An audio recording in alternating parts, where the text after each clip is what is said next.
Alors, bonjour. Donc, aujourd'hui, nous allons essayer de mettre en place le serveur Camelio. Donc, Camelio est un serveur SIP puissant qui est open source et publié sur licence GPL. Donc, c'est un serveur avec lequel on peut mettre en place une plateforme voix sur IP, donc qui est capable de prendre en compte plusieurs utilisateurs. Donc aujourd'hui, sur Ubuntu 16, on va essayer de voir comment faire pour installer le serveur Camilio et faire les tests d'appel pour voir si ça fonctionne ou pas. Voilà, tout d'abord, pour installer le serveur Camilio, donc, nous avons des prérequis. Et parmi les prérequis, nous avons d'abord l'installation de MySQL. Alors, pour ce faire, déjà là, nous avons un système qui est mis à jour avec les commandes apt-get update et apt-get upgrade. Alors maintenant, nous allons nous connecter en tant que root d'abord. Connecte en tant que root.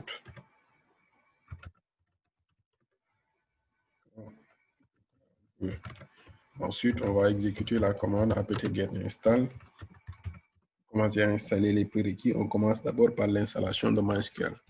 Donc, ce sera MySQL-server. apt-get install MySQL server. Ensuite, on va installer le lib MySQL. Lib MySQL, ce sera un lib MySQL client-dev. Lib MySQL client-dev. Voilà, donc MySQL server et lib MySQL client-dev. On exécute cette commande, puis on laisse les paquets s'installer. Donc ça, c'est la première chose qu'il faut faire. Alors, après avoir installé donc, tous les paquets MySQL, il nous faut ensuite installer les prérequis de Camelio. Alors, cependant, on va patienter un peu le temps que les paquets MySQL s'installent correctement. Donc, parallèlement à Asterisk, donc, alors là, le système nous demande de donner le mot de passe pour l'utilisateur MySQL. Donc, on va mettre un mot de passe simple, juste pour nos tests. On met le mot de passe, puis on met OK. Voilà, l'installation va continuer. Alors, je disais comme le Asterisk, donc le Camelio aussi, c'est un serveur de téléphonie, mais nous allons constater que ce que nous constatons, c'est quoi? Mettre en place un Asterisk est beaucoup plus long par rapport au Camelio. Donc, il y a beaucoup plus de commandes et beaucoup plus de choses à faire pour installer un Asterisk par rapport au Camelio. Donc, pour résumer, le nombre de commandes qu'il faut taper pratiquement, ou sinon on peut appeler étapes, les étapes qui existent lors de l'installation de Camelio, on peut les résumer à 5. Donc, tandis que pour le Asterisk, il y a plus de 5 étapes à franchir avant de pouvoir avoir un serveur de téléphonie fonctionnel. Voilà, donc toujours là, on va patienter que le serveur MySQL s'installe avec les paquets requis avant d'avancer vers la deuxième étape qui est l'installation des prérequis de Camelio. Donc, après l'installation des prérequis de Camelio, nous allons maintenant installer Camelio proprement dit avec les différents modules qui doivent l'accompagner. Voilà, donc ici, l'installation de MySQL est finie. On va passer à la deuxième commande, ce sera apt-get install. apt-get install, cette fois-ci, on va installer le FlexBison. On va installer le libSSL dev. Attention, libSSL-dev. Donc, après le libSSL-dev, donc on doit installer le libcurl 4. libcurl, voilà, libcurl 4-dev, n'est-ce pas? Attention, libcurl 4-OpenSSL, voilà, -dev. Et après le libcurl4, on va installer le libcurl 3. Et en ce moment, on met un -dev. Donc, on installe le Bison, le libSSL-dev, le flex d'abord, le Bison, le libSSL-dev. Après le libSSL-dev, on installe le libcurl4 OpenSSL dev et ensuite le libcurl3-dev. On exécute la commande. On attend que les paquets s'installent ici aussi. Donc, si on remarque, là, c'est la deuxième commande qu'on vient de taper. Donc, la première commande, c'était l'installation de MySQL. La deuxième commande, c'était l'installation des prérequis tels que libSSL, le libcurl4 et le libcurl3. Deuxième étape.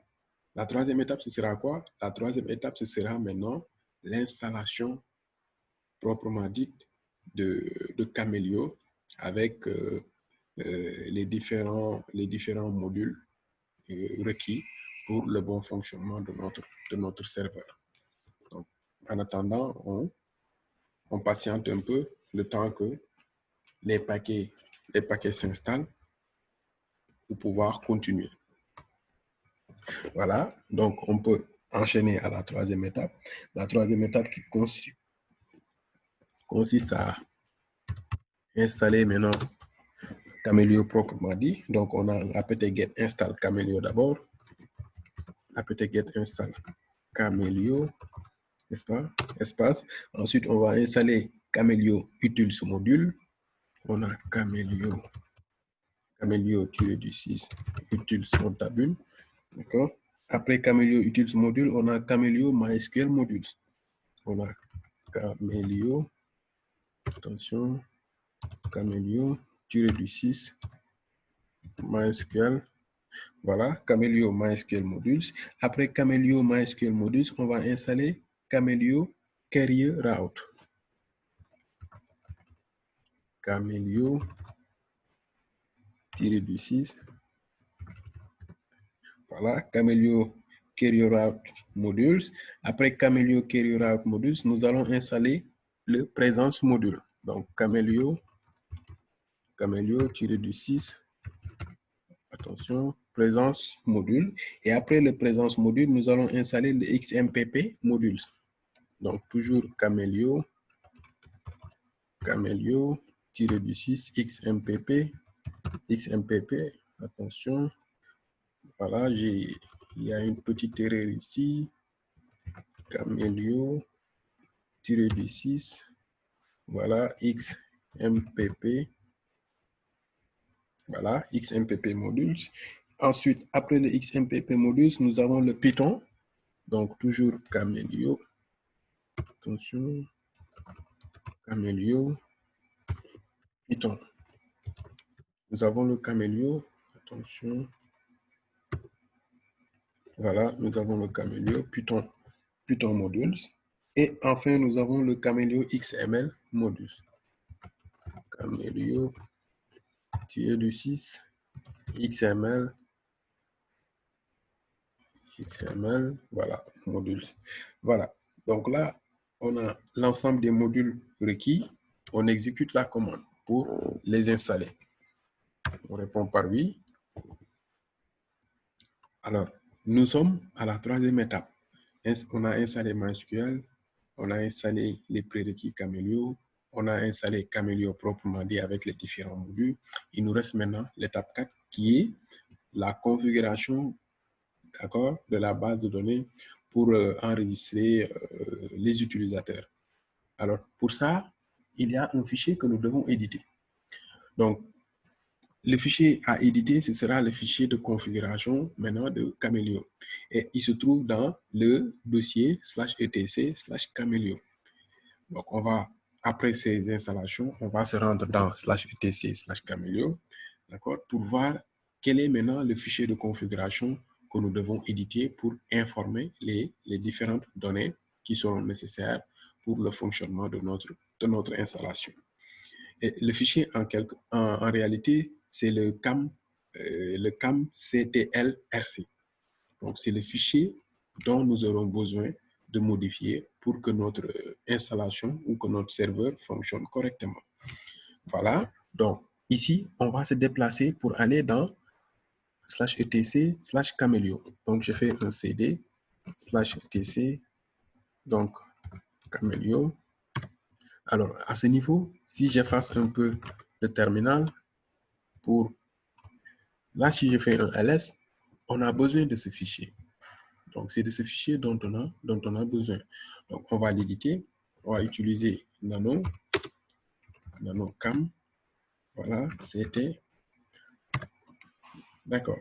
Alors, une fois que le fichier est édité, nous aurons besoin de ça. Donc, là, subdomaine, partout où on voit un dièse, ça veut dire que c'est mis en commentaire. Donc, on va effacer le commentaire. Alors, on va donner le nom de notre domaine. Subdomaine ici. Subdomaine, le nom de notre domaine, par exemple, on peut l'appeler, comme c'est un test, on peut l'appeler test.sn. Le nom de notre domaine, c'est un domaine test. Nous avons test.sn. Là, vous le remplacez par votre domaine, donc à votre niveau. Alors, après ça, nous aurons besoin de modifier donc DB Engine. On va laisser à MySQL. On cherche DB Engine. DB Engine, on descend. Voilà, DB Engine, ça est là. Donc, on efface juste le dièse et on laisse par défaut à MySQL. Ensuite, il y a DBHost. On va laisser à localhost. Attention, voilà, DBHost sera à localhost. Il y a le DBName le DBHost. Après DBHost, voilà, le DBName aussi. On laisse par défaut à Camelio. Après le DBName, qu'est-ce que nous avons? Après le DBName, nous avons le DBRW user. Le DBRW user. DBRW user, on laisse par défaut à Camelio. Ensuite, il y a le DBRW PW. On efface, on laisse à l'option par défaut. Alors, il y a DBR OU user, d'accord? Ensuite, il y a le DBR OPW. Le DBR OPW, voilà. Le DBR OPW. Alors, une fois ça fait, on enregistre maintenant notre fichier. On enregistre ce fichier. C'était toutes les configurations qu'on devait y effectuer. Et fini l'étape 4, on va passer maintenant à l'étape 5. L'étape 5, c'est quoi? C'est la création maintenant de nos utilisateurs. Mais tout d'abord, nous allons créer la base de données qui va garder les comptes utilisateurs. Et pour créer la base de données, donc il y a une commande qu'il faut utiliser. Et la commande, c'est donc cam, n'est-ce pas?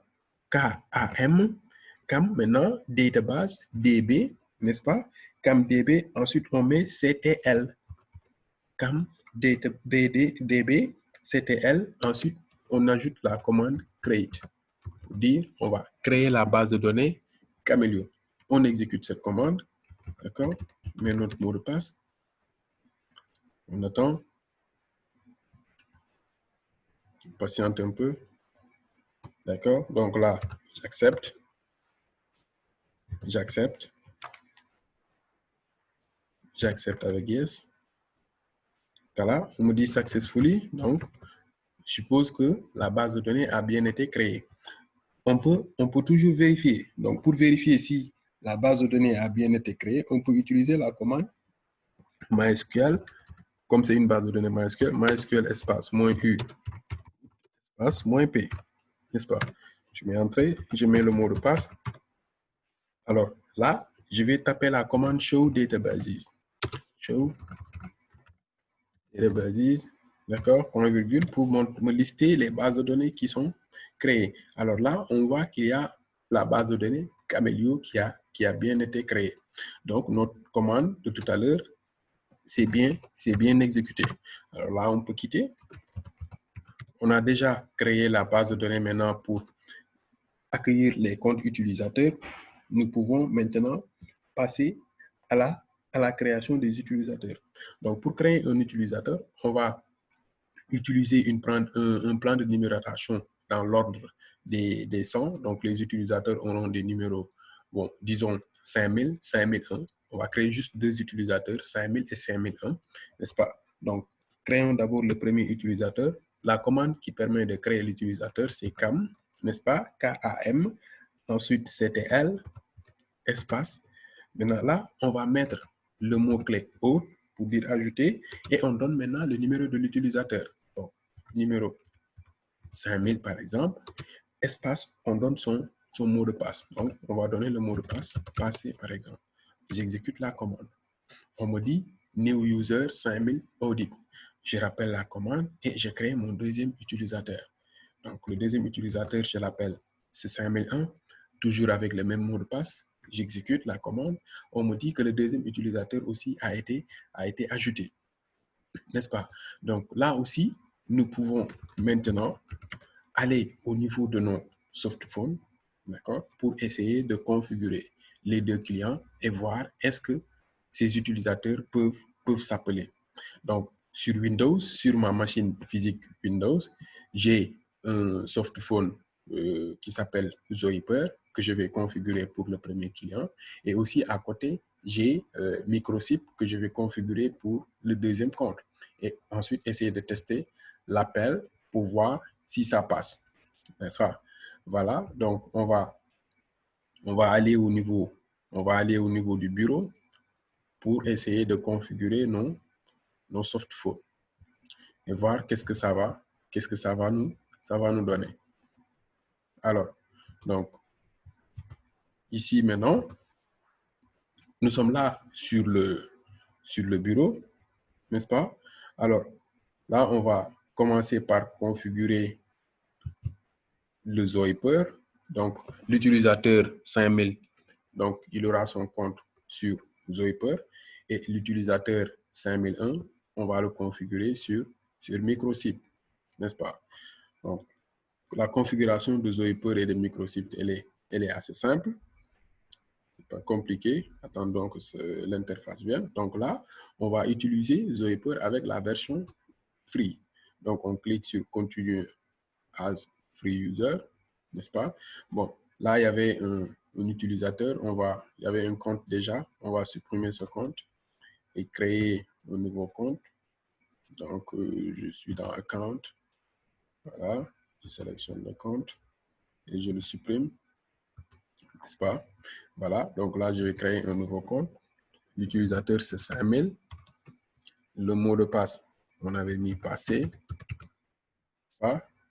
Et je me log. Alors là, donc, il faut que je vérifie l'adresse IP de mon serveur SIP. On va vérifier l'adresse IP. D'accord? Donc là, vérifie notre adresse IP ici avec la commande ifconfig, n'est-ce pas?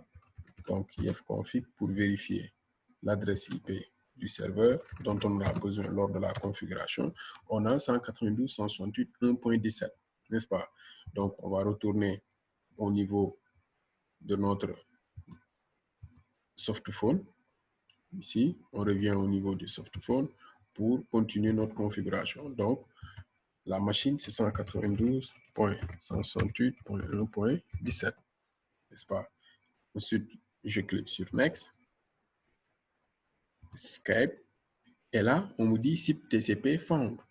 Donc, Zoiper a trouvé un serveur SIP, d'accord, TCP. Même chose, on va configurer, n'est-ce pas? On va configurer Microsip de la même manière. Donc, je lance Microsip. Et ici, je viens là, d'accord? Je viens sur ajouter un compte, n'est-ce pas? Je mets le nom du compte. Le nom du compte, c'est 5001. 5001. Le serveur SIP, c'est 192.168.1.17, n'est-ce pas? Le proxy, donc voilà, c'est le même. Donc, on copie et on colle, n'est-ce pas? Le nom d'utilisateur, toujours, c'est 5001. Le domaine, donc, c'est, on met l'adresse IP. Le login, c'est 5001. Et le mot de passe, je donne passé, n'est-ce pas? Donc, le nom du compte, le login, le nom d'utilisateur, c'est la même chose. Le serveur SIP, c'est le serveur 1.17. c'est lui aussi le proxy. Notre domaine aussi, on peut mettre l'adresse IP du serveur. Donc, une fois que c'est bon, on clique sur sauvegarder. Automatiquement, on voit que l'utilisateur, on nous dit ici en ligne. Donc, revenons sur notre Zoiper et on clique ici sur Next. Donc, voilà, donc l'utilisateur aussi, là, il s'est connecté. Donc là, on peut quitter. Voilà, on peut quitter ici. Voilà, donc ici, on a nos deux softphones qui sont là. On a Zoiper et on a Microswift. Essayons maintenant de passer un appel de l'utilisateur 5000 vers l'utilisateur 5001. Donc là, je tape 5001 et je lance l'appel pour voir ce qu'on a. Alors, dès lors qu'on lance l'appel, on voit que au niveau de Microswift, là, c'est en train de sonner. Et là, on peut répondre. Quand on répond, automatiquement, on voit que la communication, excusez-moi, c'est sur la même machine, c'est pourquoi il y a l'écho. Maintenant, là, on voit que notre appel passe correctement. Donc, 5000 et 5001 sont en train de communiquer. On peut aussi faire l'opération inverse, c'est-à-dire à partir de là, on peut contacter l'utilisateur 5000. Et dans ce cas de figure, je suis là, je tape juste 5000 et appel. Automatiquement, ça sonne de ce côté. Et là aussi, on peut répondre. On voit que là, 5001 est en train d'appeler donc l'utilisateur 5000. Et quand je décroche, là, automatiquement, on commence à communiquer. Voilà, donc c'était ça un peu l'objectif de ce tuto, à savoir mettre en place un serveur Camelio et de tester des appels pour voir si ça fonctionne. Voilà, merci et à la prochaine.